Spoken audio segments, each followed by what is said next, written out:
Okay, Hello. back to another session with Martin. Woo! Woo!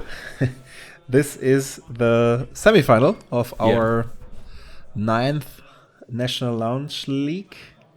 Some time ago, 2 weeks already, or 3 weeks actually. 3 weeks, I think, yeah. Yeah.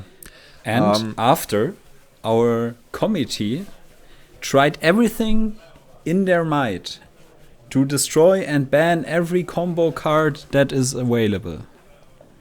We have in our semifinals Stickfingers against Prossh. 2 combo-ish decks. Exactly. Stickfingers is definitely very full combo deck. Prossh also, I would say. Kind of, yeah. Also has some mid-rangey aspects. And if you're looking at the hand behind the Batman sleeve, you already see our favorite new combo card. Not sure if you caught a peek, but he has the Saw in Half already in hand. Ah, okay. I didn't see that now, but yeah, that's definitely part of the combo. So the Stickfingers deck works. I can't say quite simple, but the aim is to search for the Broodlord, bring it onto the battlefield, and then loop your way in various ways through storm triggers and make mana with rituals, and then end the line by playing tendrils.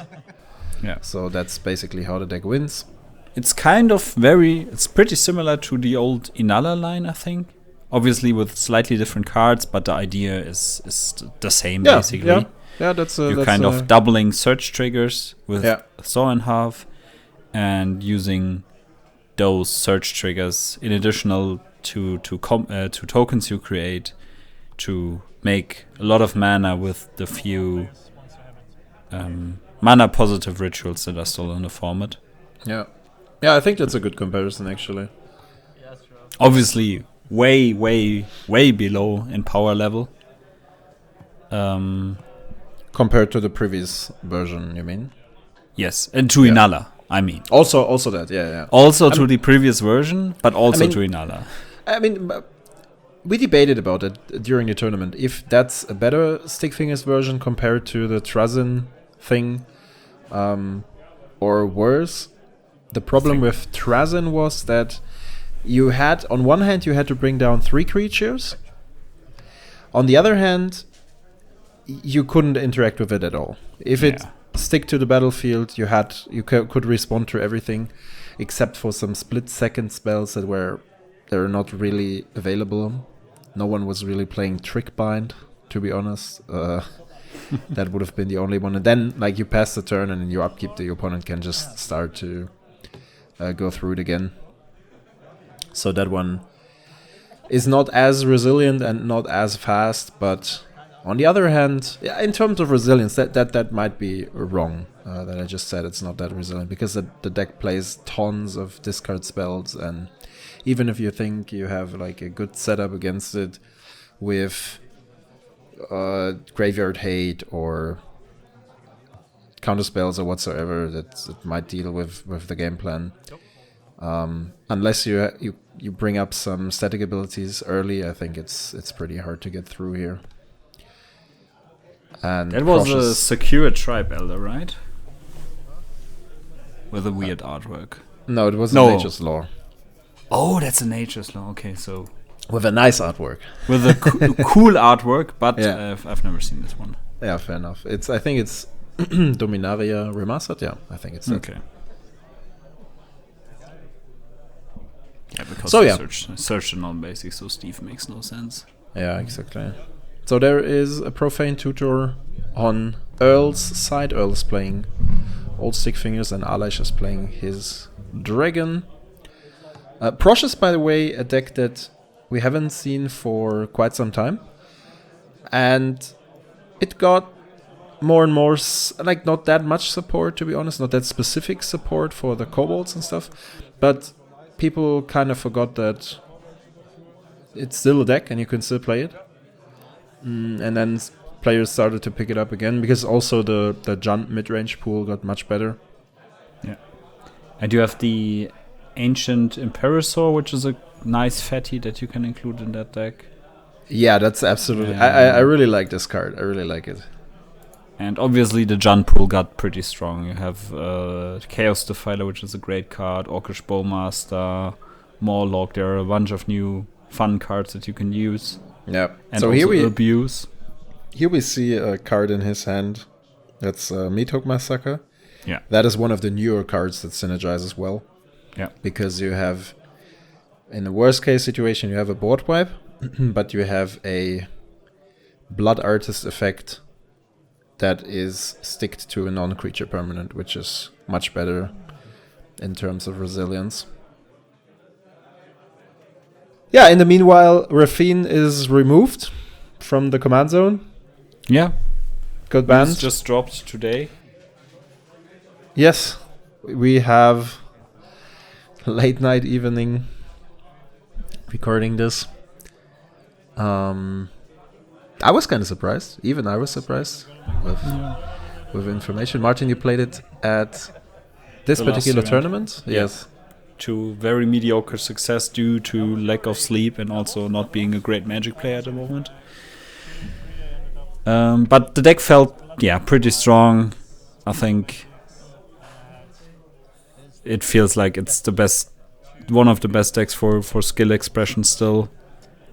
If you get all your reps and you know how to play the matchups, because you have a lot of decision points, and also it's very good against a few decks, and we kind of want to have those decks back in the format. So yeah, I think it's perfectly fine to get rid of it.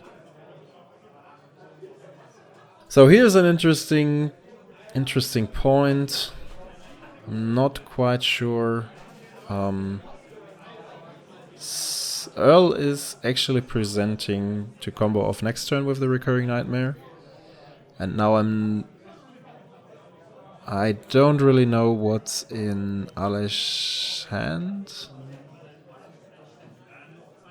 I mean, he has a chance to play Prossh now, make some kobolds, and then just lose to the combo probably. There are some cool cards functioning against the Bloodlord or the combo overall, apart from the usual Graveyard Hate and stuff. But we might see them later during the game. Back to Rafine. I think at some point I always said we should probably not ban the commander, because it's kind of a strange signal to ban a card like this. On the other hand, it got so much support during the last 6 months especially, and the deck got better and better and was played a lot especially in the bigger tournaments, and it also had like a very good conversion rate.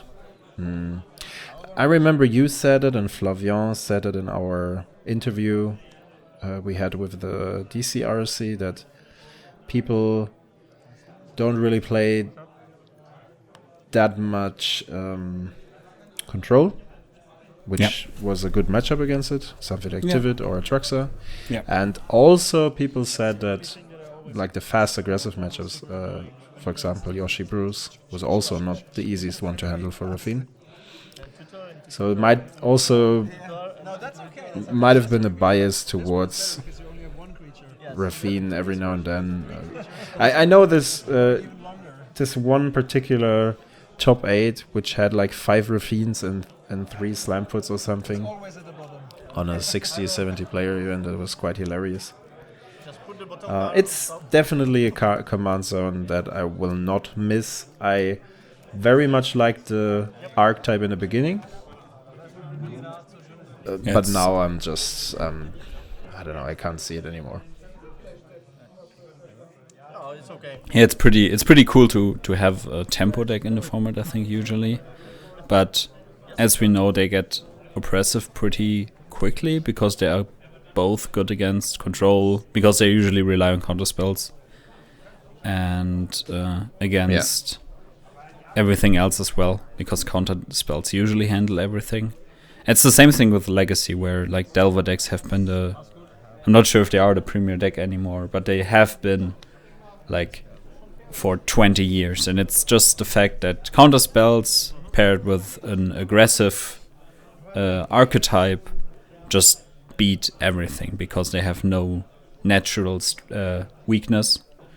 Obviously, if you get into the finer things, you obviously usually have some decks that perform good against this particular instance, but the deck archetype on itself is just on the way it works is very resilient.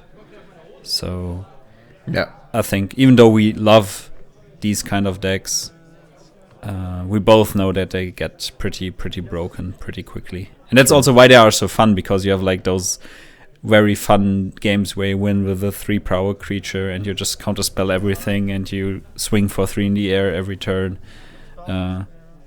But yeah. Before I comment on that, so we have the line here. Yes, Earl was actually casting his commander and finding the only creature which is Broodlord. And then he was searching a sacrifice with the first trigger. Having in hand Persist, as you see now, there's Tendrils, there's the Recurring Nightmare, Cabal Ritual, Unmarked Grave, and another card that I cannot figure out right now. So he's just making sure to find various ways of sacrificing the Broodlords, or maybe going through more tutors in order to loop him and get enough storm counters to cast Tendrils in the end. And he only has to go for 8. A storm card of 8, since Alesh is on 18. I mean, he has the Peatland open. I made a joke at the game, I think, like there are these 1 green gain 8 life spells or something like this. He's obviously not running something like that. But if you're in the loop, you can make sure to cast even more spells in order to be very safe against in the end, you're not really life sacrificing anything, because if your opponent has like a graveyard hate piece or a interaction piece, they could just cast it at any point, and it does not make sense to wait. That's true. So when Rafine came out, I was actually really happy, because I know that back then there was Tymna and Ezio for a very short time, when the partner rule was still available, or when Ezio was still legal. And I really thought that was a pretty cool deck. And then they printed Rafine, and it seemed to be a fusion of both command zones, with some light self-protection and the not card advantage, but card quality. That was pretty cool. I've heard over time, many people complain about the sideboard aspect of Rafine, that you can pitch them whenever they're like, you can add a relevant amount of graveyard hate, for example, and just get rid of them once they're not needed against certain matchup, because the connive ability allows you to do so. And when I played it myself once in Prague, I also figured that this sideboard character, or sideboardish character, is quite a thing, at least from my experience. yeah, you can. But yeah, I'm very curious to see how the future meta will look like. Maybe some people will go over to Aragon. Yeah, I think Aragon will be pretty big again. It's still a pretty big deck, right? Yeah, it's not that popular, I think. I mean, Rafine and Slamfoot are the most popular ones. Yeah. Atraxa maybe too. Now, when we've been to Prague, there were like 10. We were like 90 players. There were like 10 Atraxas, I think. Oh, wow. Okay. It was pretty crazy. And only 2 Aragon, a couple of Rafines. Maybe Gerson will come back a little bit. That's a tempo-ish deck that hasn't seen a lot of play, but still is kind of present. 3% on MTG top 8. True. That's not completely gone. Yeah. But besides that, Balmore is basically non-present. Not really, no. Maybe we'll get some tempo-ish airtie builds. But usually they are pretty hard control, and then relying on the stifle ability with the waves to get rid of stuff. I'm not even sure how the matchup Rafine versus Slamfoot plays. I think it's a very grindy matchup, and not necessarily in favor of Rafine. Yeah. But now that Rafine is gone, might be that people tend more towards playing even more Slimefoot. Like it's the best mid-range deck you can pick right now. Yeah, definitely. Here we see the saw in half you mentioned earlier, to cut the dragon in 2 halves. And at that point, he already has a storm count of 9, and I think Alash was like, yeah, okay, you can just tendrils. Show me tendrils, and it's fine. I mean, I have nothing. I tell you, you can go to the next game. But Earl just wanted to show like one potential line for the camera. It's not all day that a guy from the Philippines comes over to play at a German tournament. Yeah. And then he gets to play on cam. So of course they're gonna show what your deck is capable of. It's pretty cool that we got such an international crowd at that event. Yeah, it's like people from France, people from Czech are always coming over. Now we had Earl coming from the Philippines, which is quite exceptional, I'd say. We also, once we had guys from Austria too, I think, because they were originally Highlander players. I think so. Yeah, I think so. I think so. At some point we had guys from Austria. So Storm count 11. That's more than enough, I think. Even if he has 1 green, gain 4 life. And now Alash already revealed his hand. So yeah, come on. I have nothing. You can just go through it. Dark Petition. I wasn't aware that that's a Dark Petition artwork, a new one. One of the 1,000 new artworks Wizards printed. Yeah, they just hate alternative artists with a passion. Yeah. Yep, just tendrils. And so now he's like, if you have the tendrils, just show me the tendrils. Actually, is this right? Is this real? Yeah, it's real. Okay. Good one here.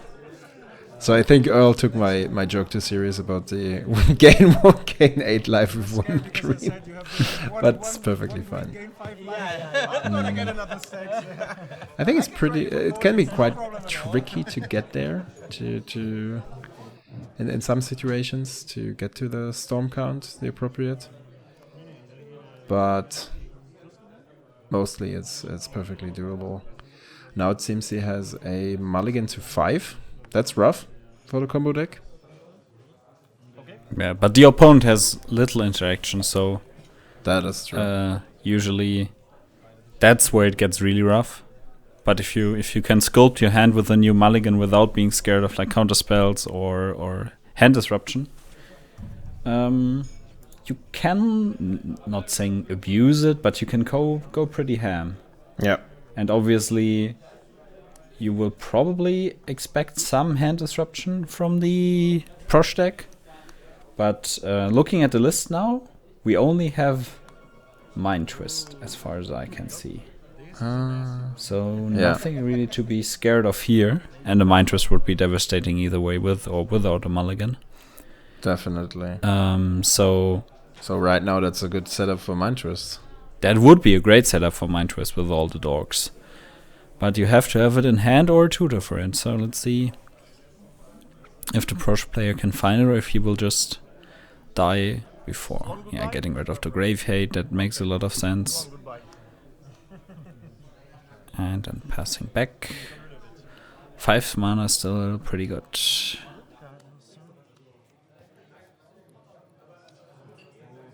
Yeah. Papa Hamster. Yeah, that card is A threat pretty on its good own. in every deck. Yeah, exactly. I know that Earl at some point said like, oh, fast aggressive matchups are not that easy. And then he played like Minskin and was like, that's fast aggressive. No, only this one. So Yep. Down to 16. and I like the fling ability from Minsk is also very powerful in addition to or in combination with Prossh, right? Yeah. So that's not If she cannot finish the game on her own, you can just cast Prossh and pump him and then kill. Right. Is Minsk a she? Oh. I don't know. I have no idea about the lore. I just Oh, it always was a dude. looked at the artwork and they look pretty feminine, but apparently I'm wrong now looking at the full artwork. It's a dude, yeah. I'm not sure. That's okay. It has like this arrow across the head, right? Yeah, and no beard. Maybe that's why I was confused. Yeah, it looks like Avatar actually with the arrow. Oh yeah, that's I'm always a bit confused by that. that's a secret that has not happened yet, even though it might in the future. Yeah. I mean, we're about to get Assassin's Creed in summer, so Avatar might not be far away. And that's one of the franchises where you really remember all of the characters. Yeah. I don't anything about that game. Me neither. Not really. It's too long ago. But probably we have like the two Assassin's Creed lore nerds getting in our comment section now. Yeah, they can. And being I very know, mad I at know. me, rightfully, because they probably have some pretty good games, but I know- have not played them probably. I think there's Ezio and there's Altair and stuff, but I mean the Assassin's Creed lore is so big these days. Yeah, there have been so There's many games, much, right? It's insane. Yeah, it's really It's insane. almost as big as Magic. That's right. Almost yeah. as many sets. 3, 4, 5. So in this particular situation, in Alesh's 1, 2, 3, 4, 5. situation, I would have not attacked with the dorks Minus because here you can just 2. cast Prossh, post attacking with the hamster. Then your opponent is at 13, and then you can sack all the creatures plus the kobold and then fling him for 14 damage, I think. Would it be 14? Or 13, actually. It would be exactly 13 if you sack both dorks. Okay. So no, that it would be much lethal. more. Would be much more. It would have been lethal, but he has hit and run in hand, which is like a fancy spell you only see in Prossh. And usually you only cast the run part, which is all attacking creatures get +1/+0 for each other attacking creatures. And the hit part is target player sacrifices a creature or artifact, I think, and then the owner loses life equal to the converted mana cost of the permanent he sacrificed. So that's what he had in mind. So Earl can just reanimate the dragon and then he makes him sacrifice the dragon. And then he loses to the damage. Which is quite cool. And I haven't had the second part in mind. Trigger on the stack. I cast hit. You sacrifice a creature, and I deal damage. So that's how Prossh decided the second round for him. Yeah, it's a hit. I was like, wait, let me read that card again. Yeah, because, yeah, as I said, you rarely see this part of the card. But well, perfectly enough. Yeah. If your opponent is only on 7 HP. So missing lethal, but styling on it afterwards. So that's Yeah. I think that's fine. I think you can do that. Yeah, absolutely. And also it's pretty safe. It's not like the Stickfingers deck could have had a lot of interaction. A hand disruption would have been kind of only also had like only 2 cards, right? It's So- like the Durus would have sealed the deal, right? Yeah, that's true. That's true. So it's a bit risky. But it worked well. Game 3. Mulligan on 6 for Earl. Stickfingers has to fight with 1 card less. But no problem, sir. There's a recurring nightmare in hand again. And a cut down. 2 lands. Bitter Triumph? Is this? No, it's not Bitter Triumph. Also a nice addition for most decks. Yeah. That's one of the cards where you read it and you're like, wait, why? Eliminate isn't that old, right? And then you realize Eliminate is probably already like 3-4 years old. Wait, let me look it up. It's funny now that people have been so happy about Long Goodbye as a print against Machine. It's 3 years old. So 3 years? Okay. Core set, no, 4 years. Core set 2021, and that came out Okay. 2020. So Yeah. it's pretty crazy. Time flies. Yeah, really. I really like the color of Alish sleeves. The green ones. Turquoise. Turquoise. Also, I think it's the English word. I have no. Yeah, is it pronounced like this? I have no I idea. don't know. Everything that goes in a cyan direction is Yeah. fine for me.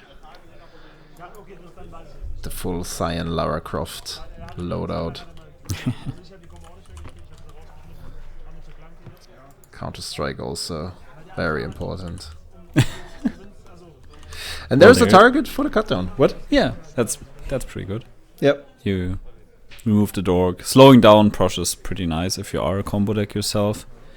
If you are control, you're always thinking about, oh, maybe I should only handle the combo part of the deck. Maybe trying to kill the ramp is unnecessary. Depends on how fast your aggressive plan can then be. But with the combo deck, I think you just have to kill all the ramp. Try not to get killed by Mind Twist. Yep. And get to your combo as fast as possible. Having a sacrifice land that gives you 2 mana helps with that. Quite True. a lot. True. And I'm not sure if Earl goes off next round. I think he does not. He could with a reanimate. Yeah, exactly. Yeah. But I think he has no reanimate in hand right now. What is this card on top? It looks so strange. I can't figure it out. On top? Yeah, he's shuffling between 2 cards. Oh, I did not The see it. Woodland Cemetery, Recurring Nightmare, and something else. We will see later. So a Nature's Law from Alesh. Searching. Is he playing a Triome? I think he is not playing a Triome. Probably not, right? You don't really need it. You really don't need it, and you want to cast your dogs on curve. So Right. having tap lands is really bad for that deck. Yeah, So there's the dried arbor. And it's like, yeah, it's a forest. Yeah, I know, but I wonder why. We all did.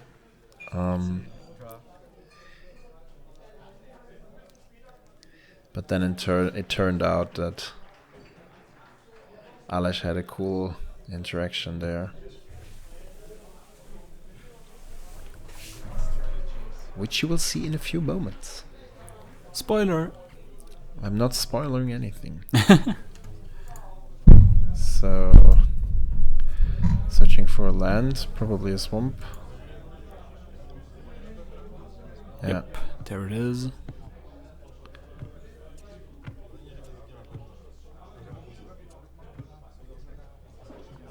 It's a bit weird how he shuffles the deck. Yeah, I was always Not like, really shuffling. It's not really Yeah. shuffling. It's rather just separating the piles. well, it's okay shuffling, right? It's not like I mean, as yeah, good as a riffle shuffle, but Yeah, it's very. I mean, Alesh can always make sure to cut the deck and stuff here.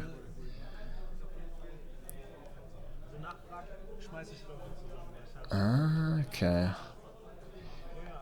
So that's a crucial turn now. You see that your opponent is able to go off next turn. yeah. Nightmare. So I would rather. We saw a skull clamp in hand. I'm not quite sure, but I would rather try to find a solution to not die next turn. What I think he wants to do is go for. I think he has a Culling the Week in hand. Okay, so going for Prossh here then. Basic land. Yeah, but the problem is, you see that you're losing next turn because the reanimation spell is already on board. Right. Unless he was hoping that he would not find the correct line. I think what Alesh said later was, if it wasn't for the cut down, that would have been a turn 2 Prossh, which would have been much more powerful, obviously. Yeah, right. That because then he could have If just he had sacrificed something, the he probably Elvish could've- Mystic. Yeah. Yeah. That would have been great. And then you can build up and still play some reactive magic, and you really have a clock on board, right? Yeah. So now I think it was the... Which is still great. Turn 3 Prossh is still a good thing. Yeah. Even in 2024. Even then, yes. But one single green mana doesn't really represent a lot of graveyard hate, Yeah. if we're honest. The only card that could be a thing here is Veil of Summer. Yes, 4 green floating and And that does not. tap that one. Because it gives you hexproof, so you can't be targeted from tendrils. That's true. But I'm not sure if he plays it. I think he does not. No.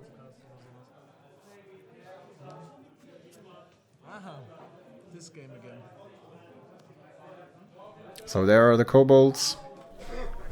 There's the skull clamp. And now it's time to pray and survive. Let's see. Yeah, let's see if that's a thing.